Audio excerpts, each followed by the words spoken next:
Jeffrey Dahmer was born on May 21st, 1960 in Milwaukee, Wisconsin, but spent much of his childhood in Bath Township, Ohio.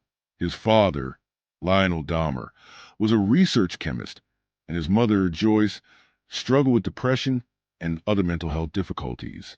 Their marriage was unstable and filled with arguments. As tension grew in the household, Jeffrey became increasingly isolated. From an early age, he appeared emotionally distant. Teachers described him as intelligent but disengaged. He did not form close friendships and often seemed detached from social interaction. As he entered adolescence, his behavior became more concerning. Dahmer developed a fascination with dead animals. He collected roadkill and examined bones. He later admitted that he felt a strange sense of calm while handling remains. This interest in preservation and anatomy would later appear again in his crimes. During high school, he began drinking heavily.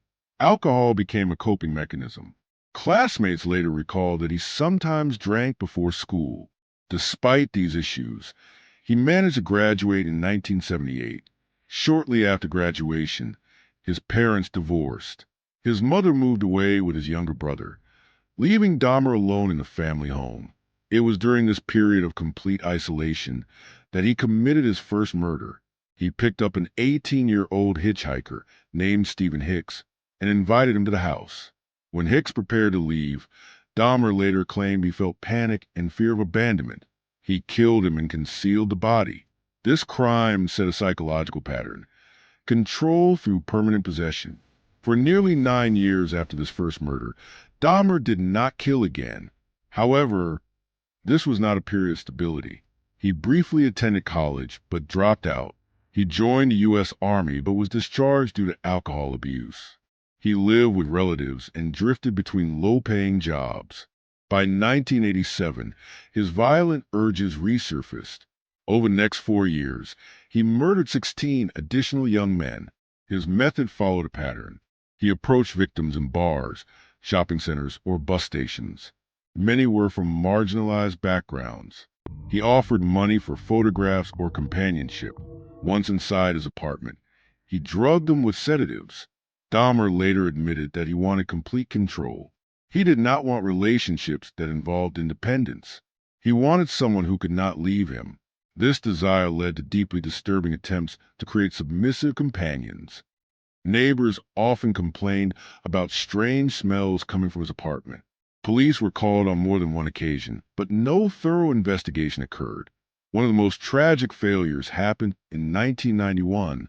A 14-year-old boy escaped from Dahmer's apartment in a confused and injured state. Police responded. Dahmer convinced them it was a domestic dispute. The boy was returned to the apartment and later killed. This incident became a major controversy and led to disciplinary action within the police department. On July 22, 1991, another intended victim escaped while handcuffed. Officers escorted Dahmer back to his apartment to retrieve the key. When one officer opened a drawer and discovered photographs of dismembered bodies, the truth began to unfold. A search revealed skulls, preserved remains, and evidence linking him to 17 murders. The case shocked the nation. Media coverage was intense. People struggled to understand how someone so quiet and seemingly ordinary could commit such crimes undetected. In 1992, Dahmer was sentenced to multiple life terms. During interviews, he spoke in a calm, analytical tone. He admitted responsibility and did not blame others. In 1994, he was killed by another inmate. Dahmer's case significantly changed police procedures regarding missing persons and vulnerable communities. It also became central in discussions about severe personality disorders and the psychology of control-driven offenders.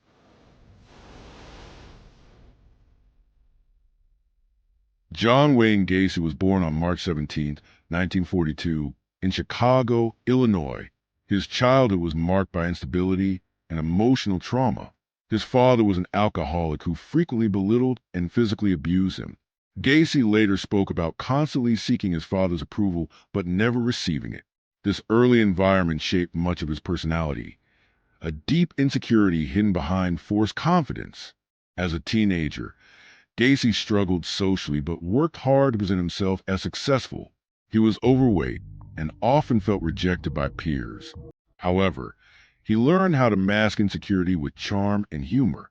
In his early adult years, Gacy married and moved to Iowa, where he became involved in local business and politics. He managed several fast food restaurants and became active in civic organizations. On the surface, he appeared ambitious and community-oriented. However, in 1968, Gacy was convicted of sexually assaulting a teenage boy and sentenced to prison. He served about 18 months before being released early for good behavior. After his release, he returned to Chicago and rebuilt his life. Remarkably, many people were unaware of his prior conviction. In the early 1970s, he established a construction company called PDM Contractors. The business became financially successful. He employed many teenage boys and young men, often hiring those who were economically vulnerable. At the same time, he developed his public persona as Pogo the Clown and Patches the Clown, performing at children's hospitals, charity events, and neighborhood gatherings. Photographs from that time show him smiling in bright makeup and costume, an image that later became one of the most disturbing contrasts in criminal history.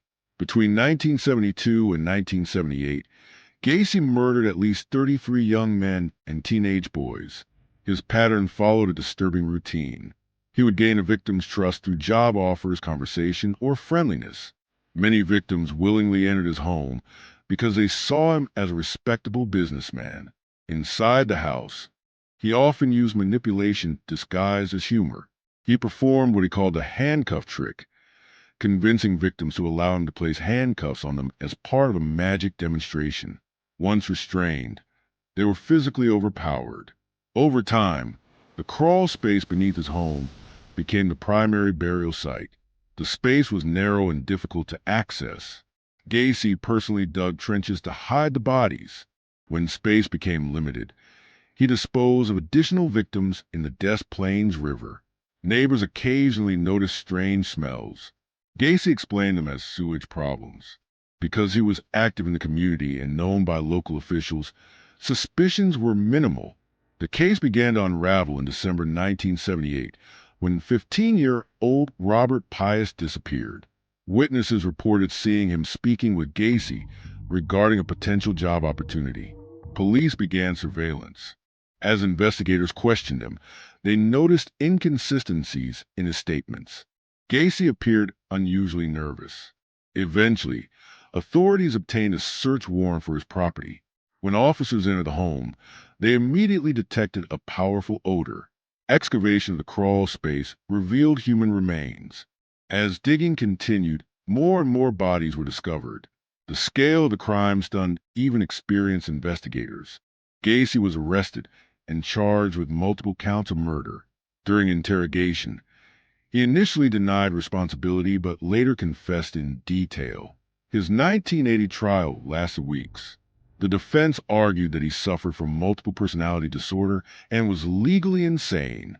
However, psychiatric experts testified that he clearly understood his actions and took steps to conceal them. The jury deliberated for less than 2 hours before finding him guilty on 33 counts of murder, the highest number of confirmed victims attributed to a single serial killer in U.S. history at that time. He was sentenced to death.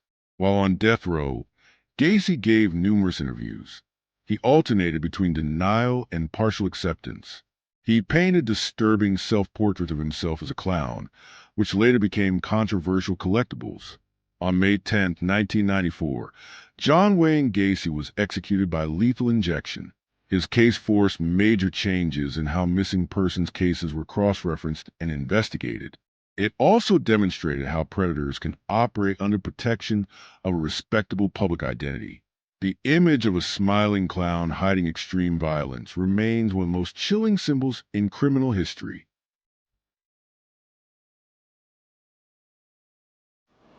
Ted Bundy was born on November 24, 1946, in Burlington, Vermont. His birth itself was surrounded by secrecy. He was born to an unmarried mother, and for many years he was raised believing that his grandparents were his parents and that his biological mother was his sister. The identity of his biological father has never been definitively confirmed. This early confusion about identity is often discussed by psychologists studying Bundy's development. While it does not excuse his crimes, it may have contributed to feelings of instability, resentment, and detachment that followed him into adulthood. During childhood, Bundy was described as intelligent and observant. However, some relatives later reported unusual behavior, including moments of emotional coldness. As he grew older, he became more socially skilled. By adolescence, he learned how to present himself in ways that impressed others. He moved with his mother to Washington State during his teenage years. There, he attended school and eventually enrolled at the University of Washington. He studied psychology, which later raised disturbing questions about how much he understood human behavior and manipulation. Bundy was not socially awkward in the traditional sense. He dated, formed friendships, and became involved in political campaigns. He volunteered for a Republican gubernatorial campaign and even worked at a suicide hotline crisis center. Those who knew him during this time described him as articulate, confident, and ambitious. This outward normalcy became one of the most chilling aspects of his story. In 1974, young women in Washington State began disappearing. Most were college students. They vanished in broad daylight from campuses, parks, and public spaces. Witnesses described a well-dressed, polite man with his arm in a cast asking for help. He introduced himself as Ted. Bundy's method relied heavily on deception rather than immediate force. Pretending to be injured, he would ask women to help him carry books or load something into his car. His clean appearance and calm voice lowered suspicion. Once victims were close enough, he attacked them. Investigators later determined that Bundy carefully selected victims who matched a specific physical type, typically young women with long dark hair parted in the middle. This pattern suggested planning rather than randomness. As the disappearances spread from Washington to Oregon and Utah, law enforcement agencies struggled to connect the cases. In the 1970s, communication systems between states were limited. There was no centralized digital database. Bundy exploited these gaps by moving frequently. In 1975, Bundy was pulled over by police in Utah. The officer noticed suspicious items in his vehicle, including handcuffs and a ski mask. He was arrested and later connected to kidnapping attempts. Even after his arrest, Bundy remained calm and confident. He believed he was smarter than the system. In 1977, while awaiting trial in Colorado for murder charges, Bundy made a dramatic escape. During a court hearing, he requested access to the law library. From a second-floor window, he jumped and fled into the mountains. He survived for several days before being recaptured. Months later, he escaped again, this time from jail. He had been losing weight intentionally to fit through a small opening in the ceiling of his cell. He crawled through the space, dropped into the jailer's apartment, and walked out the front door while officers were distracted. This second escape demonstrated his patience, calculation, and willingness to take risks. After fleeing Colorado, Bundy traveled to Florida. In January 1978, he committed one of his most infamous crimes at the Chi Omega sorority house at Florida State University. He entered the residence at night and attacked multiple women. The brutality of this attack shocked the nation. Shortly afterward, he assaulted another young woman in a nearby apartment. These crimes marked a shift. They were more reckless and violent, suggesting that Bundy was losing control. He was arrested again in February 1978 after being stopped by police in Pensacola, Florida. This time, the evidence against him was strong, including bite mark analysis that linked him to one of the victims. His trial in Florida became one of the first nationally televised trials in U.S. history. Cameras captured Bundy acting as his own attorney for parts of proceedings. He cross-examined witnesses, made objections, and attempted to project confidence. Observers were struck by his composure. Some members of the public, particularly young women, sent him letters expressing admiration. This phenomenon later became an example of hybristophilia, a psychological term describing attraction to individuals who commit violent crimes. Despite his efforts to manipulate the courtroom, the evidence was overwhelming. In 1979, he was convicted and sentenced to death. While on death row, Bundy continued to give interviews. He often shifted blame, suggesting that violent media influenced him. However, many experts viewed these statements as attempts to redirect responsibility. In the days leading up to his execution, Bundy confessed to numerous murders. He provided details that helped investigators close some cases, but many believe he withheld information to maintain control until the very end. On January 24, 1989, Ted Bundy was executed in Florida's electric chair. Outside the prison, crowds gathered. The case had attracted years of intense media attention. His crimes had dominated headlines, documentaries, and public discussion. Bundy's legacy had a profound impact on criminal justice in the United States. His case accelerated improvements in interstate law enforcement communication. It also influenced the development of criminal profiling within the FBI.